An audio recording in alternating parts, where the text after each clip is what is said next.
বিশেষ করে বৈষম্য বিরোধী আন্দোলন ছাত্ররা আন্দোলনের অংশগ্রহণ করা বা অংশ নেওয়া শীর্ষ পর্যায়ের বেশ কয়েকজন বলাবলি করছিলেন বা তাদের বক্তব্যে উঠে আসছিল বারবারই শেখ হাসিনা বা আওয়ামী লীগ সরকার ফিরে আসলে তাদের রেহাই নাই, তাদের আগে ফাঁসি দিবে। সাধারণ জনগণও এক ধরনের এই রকমের কথাই বলছিল যে যে কোনো দল আসলে বৈষম্য বিরোধী বা যারা এই সমন্বয়কদেরকে আগে ফাঁসিতে ঝোলাবে। তো সেই জায়গা থেকে সমন্বয়করা নতুন দল ঘোষণা করতে যাচ্ছে এবং যদি সব কিছু ঠিকঠাক থাকে ক্ষমতায়ও আসার সম্ভাবনা রয়েছে। কারণ সরকার তাদের সব কিছুই তাদের সরকারের থেকে যদি কোনো সরকারি সহযোগিতায় যদি কোনো দল গঠন করা হয় তাহলে তো নিশ্চিত সেই দলই তো ক্ষমতায় আসার কথা, যা পূর্বে ঘটেছে অনেক। তো একটা কথা বলতে চাই, সেটা হচ্ছে উপদেষ্টা আসিফ নজরুল বলতেন বা বলেছেন এর আগে একটা ভিডিওতে দেখলাম বা একটা খবরে, তিনি বলেছিলেন কোনো একটা পদে থাকলে, যেমন আগে আমি বিরোধী দল ছিলাম বা যেখানে সেখানে বিরোধিতা করেছি, বক্তব্য দিয়েছি, তখন নানান কথা বলতে পারছি বা যে কোনো দাবি তুলে ধরতে পারছি, কিন্তু এখন একটা পদে আসার পরে সেই আগের মতো মন খুলে বা যা ইচ্ছা তাই বলা যায় না।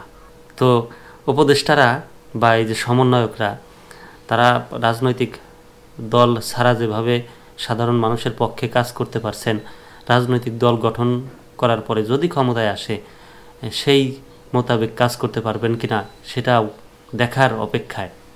প্রথম আলোর খবর, নতুন দলের শীর্ষ 6টি পদ নিয়ে সমঝোতা।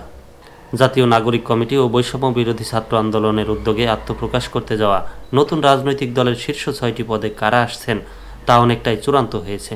দলের সাংগঠনিক কাঠামোতে সমঝোতার ভিত্তিতে নতুন 2টি পদও সৃষ্টি করা হচ্ছে। আহ্বায়ক, সদস্য সচিব, মুখপাত্র এবং মুখ্য সংগঠকের পাশাপাশি জ্যেষ্ঠ যুগ্ম আহ্বায়ক ও জ্যেষ্ঠ যুগ্ম সদস্য সচিব নামে 2টি পদ রাখার সিদ্ধান্ত হয়েছে। জুলাই গণ অভ্যুত্থানের সময় সামনের সারিতে থাকা ছাত্র নেতারাই নতুন রাজনৈতিক দলের শীর্ষ পদগুলোতে আসছেন।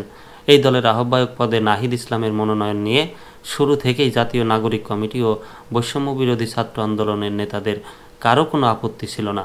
সদস্য সচিব হিসেবে কে আসবেন মূলত তা নিয়ে মতবিরোধ ছিল।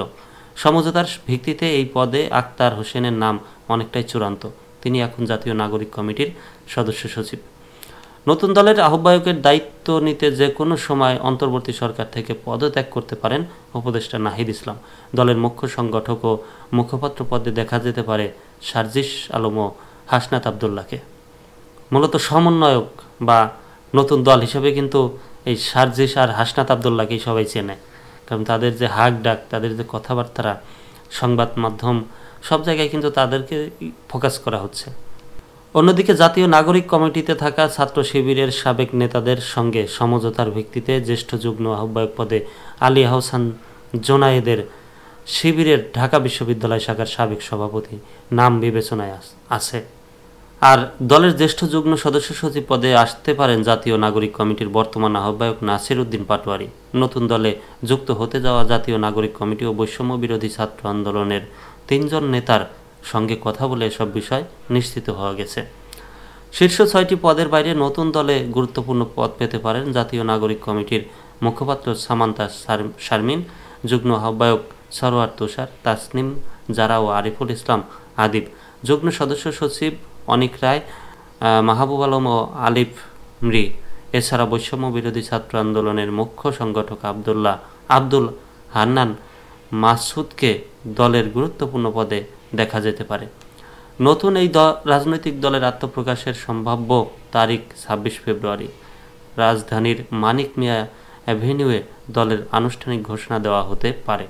তবে ওই দিনই অনেক বড় পরিসরে জমায়েত করার পরিকল্পনা এখন পর্যন্ত নেই।